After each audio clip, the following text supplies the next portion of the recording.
Hey everybody, this is Lori Petro from Teach Through Love. Welcome to our Stress Proof Your Kid and You webinar today with Elizabeth Walther. I'm really excited for this webinar. We've given this class a couple of times, but every time we do it, I feel like I learn something new. So I'm really excited. We have over 150 of you registered for this class. If you do need to leave for any reason, know that it is recorded and you will be sent a link. So make sure that you do allow @TeachThroughLove, our domain, to your email so that you can receive all communications from us. Sometimes I tend to get filtered automatically and you don't even know, and I don't want people to think that I don't respond or that they don't get their links. So without going any further, let's go right into our webinar with Elizabeth Walther. This is a huge problem. I think stress is a chronic condition in modern life these days. It causes all kinds of disease and unrest in our symptoms, and I think we usually think that it comes from only external sources or our job or work, but there's a lot to be said about the body's stress response system and what causes stress. So Elizabeth Walther is a licensed clinical social worker, and she's a colleague of mine. I think she has fabulous ideas for handling stress, so we've been doing this webinar. She's a psychotherapist. She practices in California and Washington State, and right now she counsels Navy families with the Fleet and Family Support Center. And she also maintains a private practice helping individuals, families, couples, groups, and she can provide parent consultations via Skype. So you don't necessarily have to, if you're in California or Washington, she's licensed in those states, and you can Skype to work through specific trouble spots, improve family harmony. And her area of expertise includes this dealing with stress, and also couples counseling, parenting issues, physical and sexual trauma, military stress and addiction, which I'm sure is huge right now with what's going on in our world. And Elizabeth also conducts trainings for and consults with parents about stress-proofing kids, body intelligence, couples communication, and all kinds of awareness and prevention programs. So without further introductions, I will say hello. Elizabeth, are you with us? Yes, I am. Hi, Hello. Elizabeth. So I'm gonna. Hi, Okay, how are so you? I'm gonna put. I'm doing good. I'm really excited to be here today to talk about stress-proofing kids. It is a real area of interest of mine and something I'm pretty passionate about. So hopefully, if anyone has a question that or something that is specific to their family that they'd really like to get some feedback on, I really hope that you will plug in a question or participate in the discussion area, because I really want this to feel relevant for what you're going through right now. I work really hard to make this as usable and tangible as possible, so if there's something that feels unclear, please let me know so we can really clarify that. I want you to leave with some real skills that you can use today. Okay, so like Lori said, I am a licensed clinical social worker, and I practice both in California and in Washington. I'm based in Washington, so in California I practice via Skype. And my website is lifehealingtherapy.com, so you can check out further information about me and my practice, and contacting me. You can contact me there. And we'll put all that will all be up So this on the may webinar. be the, yeah, okay. On the link so page, this is sorry. maybe the stress reduction kit that that's okay, anytime, that you may be using at this point, and so hopefully by the end of this we'll have some more skills. I know that I have felt this many times.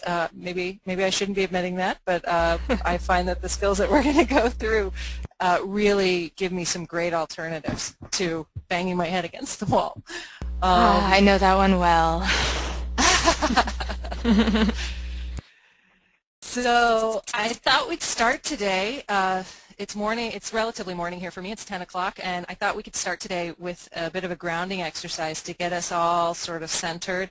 I know that in my morning, I spend the morning running around, and so sometimes it's nice to just take a moment. Grounding is a way of reorienting to the present, establishing physical and emotional safety, and just recentering, really. So I invite you to put your feet on the ground if you're able to. If you're able to rest your both feet on the ground, and notice your feet. Notice if they sense positive, negative, neutral. And if they're sensing positive or even neutral, just wiggle your toes around and notice the sensation. Notice how it feels to feel your toes on the ground. And notice if you can experience your body resting in your chair, or if you're on your couch, or wherever you may be. And notice if that sensation feels positive, negative, or neutral. And just kind of notice that. If for any reason your feet are not a positive or a neutral place for you, sensation for you, I invite you to notice another part of your body. Sometimes people have difficulty with their feet. And so I invite you to maybe notice even the tip of your nose as an alternative, or your earlobes. If no place in your body feels comfortable, or that doesn't feel neutral or more comfortable, I invite you to draw your focus to a place outside of your body. Is there a lamp or a door that you can notice and begin to describe to yourself? Those are some different ways to find a place to ground. So as you notice I'm going to go back to the feet though, because my feet feel fairly neutral right now. So I'm going to notice my feet, and then I'm going to do a scan through my body and notice if there's what feels comfortable, what feels uncomfortable, what feels neutral, what sensations come up. And I put up on the screen now the language of sensation. I invite you to attempt to describe the sensations in your body. Oftentimes we really pay attention to what hurts, and that's a survival mechanism, to notice what hurts. We attend to what is painful first so that we can attend to that and keep moving forward. But it's important to also notice what feels neutral, what feels positive, to really have a sense of what's going on inside your body. So I invite you to sort of notice what's going on in there. If you do happen to notice some tension, some tightness, something that maybe feels more uncomfortable, I invite you to notice your feet again, to go back, to draw your attention away from what feels less comfortable back to your feet, and allow your attention to rest there. And even if your attention wants to rise back up to that more uncomfortable part, see if you can actively draw your attention back to what feels neutral or feels more comfortable. And as you then come back up, see if you notice any shifts in that place that felt less comfortable. And this is an exercise that I invite you to practice first with yourself, to practice with your partner, and then maybe to try with your kids, because being able to notice different parts of your body, parts that feel more comfortable, is a great way of regulating. Oftentimes when I do this exercise with people and I ask them to go back to the place that felt less comfortable in their body, there has been a shift. It may not be a shift all the way to neutral or comfortable, but it may be a shift from, let's say, if this was a 7 on the level of uncomfortability, it may be down to a 5.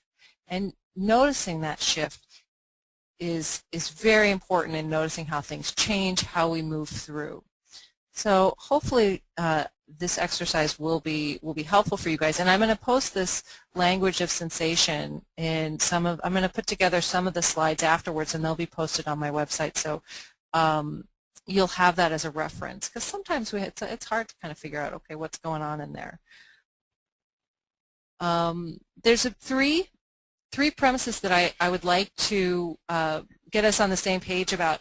And the first one is that stress and trauma are on a continuum. Sometimes we don't think of it that way, but I like to think of it that way because the body reactions are very similar. Everyday stress, the body reaction that happens, is the same that happens when we face traumatic events. It's just on a continuum, and if we can notice how we create shifts in that, it can help us understand what's happening inside. So the first premise is that stress and trauma are in a continuum. The second is that trauma is not the event itself, rather trauma is what happens inside the nervous system. And what this means is that it's really less about what happens, but how you react to it. And this is incredibly important with children, because things can be traumatic for children that aren't traumatic for us as adults. But children, they haven't been around as long, so things can be traumatic for them because they just don't have a frame of reference. This is the first time they face something like this. It has a much bigger impact on them than it does on us. And so that we don't end up being dismissive of their experience, this is an important thing to recognize, that trauma is not the event, rather it's how we experience that event, what happens in our nervous system. Okay, so the third thing I'm going to ask you to get on board with is that the more securely dependent we can be, the more separate and independent we can be. So the more securely dependent we are, the more separate and independent we can be. So what that means is that we are creatures of connection. So we need each other. We need to be in connection. And the more secure that connection is, the more able we are to be on our own. It's like having that safe, secure haven, that safe, secure base to be able to move away from, because you always know it's there. You know you can go back to it. With that, I'm going to move on to talking about types of stress, because stress is, the goal here today is not to get rid of stress. The goal is to learn to process stress and manage stress in different ways. Stress can be very positive. Stress can be positive because it motivates us. It gets us moving. It gets us off our couch and going in the morning. If we're worried we're going to be late and there might be consequences, we're going to get moving. So positive stress, there's a brief increase in your heart rate and a mild elevation of your stress hormone levels. It gets you moving. Tolerable stress, that's serious temporary stress response. That's something serious. It's buffered by supportive relationships. So tolerable stress is something that's stress where something bad has happened, but if you have supportive relationships that come in there and get you back in your normal range, then it's okay. Toxic stress, this is what we really want to avoid. This is when you're in the red. It's a prolonged activation of your stress response system with no protective relationship. And that's what we're hoping to avoid here. So what stresses families out?